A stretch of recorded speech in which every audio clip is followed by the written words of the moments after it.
This is BLACKVIEW Tab 12, and today I would like to demonstrate that you can extend the random access memory amount on this device. So firstly, you will need to launch Settings, then find and enter the About Tablet category. In here, tap at the RAM section, and at the memory expansion page, toggle on the switch, choose how many gigabytes you would like to extend your random access memory for. You can choose between the values anywhere from 1 to 3 gigabytes.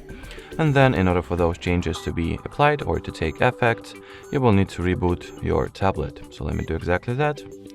And after your system gets restarted, you'll get the additional desired amount of random access memory gigabytes. Alrighty, so that will be it for this video. Thanks for watching, and bye bye.